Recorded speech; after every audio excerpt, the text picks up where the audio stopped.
Elias sat on the cracked stone of the old ruined wall, looking out at the endless expanse of sand and dust that surrounded him. The desert planet had been his home for the past few days, and now it felt like his tomb. His ship, the Crimson Voyager, was nothing more than a pile of twisted metal and broken parts. His supplies were gone. Water, food, even his spare fuel had run out days ago. And now, as the sun beat down relentlessly on the barren landscape, it was clear that he was running out of time. His fingers tightened around the last ration pack he had left, but he knew he could not eat it. The food, packed in a small square pouch, was meant for an emergency. Elias had been in dangerous situations before, but none like this. A thick haze of dust swirled in the air, and there was no sign of life. It was the perfect moment to give in, to let the desert take him, and yet he couldn't. There was something deep inside that pushed him to survive, perhaps a remnant of a life he had long abandoned, or a simple belief in the stubbornness of his will. But whatever it was, it kept him going. He wiped the sweat from his brow and looked over the wreckage of his ship once more. The Crimson Voyager had been his pride and joy, a ship that had taken him to the farthest reaches of the galaxy. It had been his home, his refuge. Now it was nothing but an empty shell, its engines crushed, its communication system dead. There was no way to call for help. He was alone on a dead world, with nothing to rely on but his own strength and the last shred of his determination. Elias leaned back against the broken wall and closed his eyes for a moment, the silence around him oppressive. The wind howled faintly, a reminder the time was running out. He could feel the hunger gnawing at his insides, his body weakening by the hour. His mind wandered to the days before, to the people he had known, to the life he had left behind. In the vastness of space where planets and stars stretched endlessly, he had been a wanderer, a lone explorer.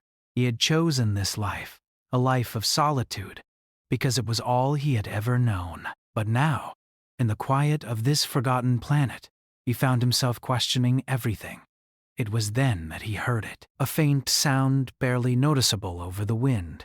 At first, Elias thought it was just the desert playing tricks on his mind, but the sound grew louder. His heart skipped a beat. He stood up, squinting against the bright light, trying to see through the haze of dust. And there, just beyond the ruins, he saw a figure.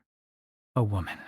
She appeared out of nowhere, walking through the storm of dust as if she were unaffected by it. Her figure was regal, her stance unwavering, but it was her eyes that held his attention. They were dark, like the deep space between the stars, and they seemed to pierce through the storm. Through him. Her face was calm, composed, as though she had no fear of the desolation around her. She wore clothes unlike anything he had seen before, an ancient, flowing robe of silver and black, embroidered with strange symbols. She looked like something out of a forgotten legend. Elias didn't move at first. His exhaustion clouded his thoughts, and for a moment he wondered if he was hallucinating. But the woman kept walking, her presence undeniable, her steps deliberate. There was something about her that didn't belong in this place, in this wasteland. Yet there she was. He stumbled toward her, his legs weak from hunger and thirst. "Who are you?" he called out, his voice rough from days without water. The woman stopped in her tracks, her eyes meeting his. For a long moment, neither spoke. Elias couldn't explain it, but there was a sense of power in her gaze, a power that both intimidated and mesmerized him. She didn't speak right away. Instead, she looked at him, as though assessing him, deciding something in her mind. Finally, her voice broke the silence, soft and melodic, but with an edge of authority. "You gave me your last meal." Elias blinked, confused. "What? You gave me your last meal?" she repeated, stepping closer. "Your kindness will be remembered." Elias felt a chill run down his spine, but words didn't make sense. He had given her nothing. He had nothing to give. But as she spoke, the memory hit him like a wave. A few hours ago, when he had almost given up hope, she had appeared, walking out of the dust storm like a vision. She was starving, her clothes torn and her face gaunt from hunger. Without thinking, Elias had offered her what little food he had left, his final ration pack. He had done it without a second thought, driven by an impulse to help someone in need, even if that someone was a stranger. But now, hearing her words, he felt a sense of unease. Who was she? How could she know what he had done? And why did she seem so calm, so unearthly? Before Elias could speak again, the woman reached into the folds of her robe and pulled out a small object, a metal pendant, intricately designed. She held it out to him. "Take this," she said. "It will guide you when the time comes." He stared at the pendant for a long moment, unsure of what to do. It seemed to hum with an energy he couldn't explain, a strange pull that beckoned him. Something inside him told him he should take it, that it was important. Slowly, he reached out and took the pendant from her hand. The moment his fingers brushed the cool metal, he felt a rush of energy flood through him, as if he were connected to something far greater than himself. The woman smiled, a knowing, almost sad smile.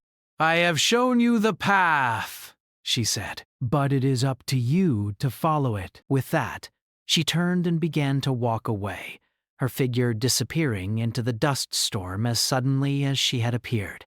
Elias stood there, staring at the spot where she had been, the pendant still warm in his hand. What had just happened? He had given her his last meal, and in return, she had given him this strange, powerful object. What was the meaning of it all? Was she real, or had he finally lost his mind to the desert? But the more he thought about it, the more he realized that it didn't matter. She had come to him for a reason, and now he had something he couldn't ignore. The pendant wasn't just an object. It was a sign that something far bigger than his lonely survival on this dead planet was waiting for him. Something he had no choice but to follow. Elias knew, deep down, that the journey he had been on was only just beginning. The days passed in a haze, and Elias found himself still sitting amidst the wreckage of his ship. The heat of the desert never seemed to wane, and the wind blew relentlessly, carrying with it the dry, choking dust that filled the air. He spent his time trying to repair the ship, though deep down he knew it was beyond saving. The Crimson Voyager was a relic now, something from a different time, a time when his life had been full of purpose, of movement, of the stars. But here, on this barren planet, there was only stillness. Even with all the work he had to do, his mind kept returning to the woman. Her face, those eyes, there was something about her that he couldn't shake off. She had given him the pendant, and now it lay heavy in his pocket, as if it had taken on a life of its own. He couldn't explain it, but every time he touched it, he felt the oddest sensation. It was almost as though it were calling to him, urging him to do something, to follow some unseen path. But what was that path, and why had she given him this strange token? The questions gnawed at him, distracting him from his work. He had always been a man of action, preferring to solve problems with his hands, not his mind. But this was different. There was no practical solution to this. There was only mystery. And the more Elias thought about it, the more certain he became that he was meant to do something. The woman had said the path was his to follow, but he still didn't understand what that meant. One evening, as the last rays of sunlight faded behind the horizon, Elias sat by the wreckage of the ship, gazing into the vast expanse of the desert. The loneliness of the planet had settled on him like a heavy weight. He had been alone for so long, even in the crowded vastness of space. His isolation had always been self-imposed. He had chosen to wander the galaxy, searching for something, though he wasn't sure what. But now the loneliness felt different. It wasn't just the absence of others. It was the silence, the feeling that something important was slipping through his fingers, something he couldn't quite grasp. That's when he heard it again. The sound. A soft hum, barely audible but unmistakable.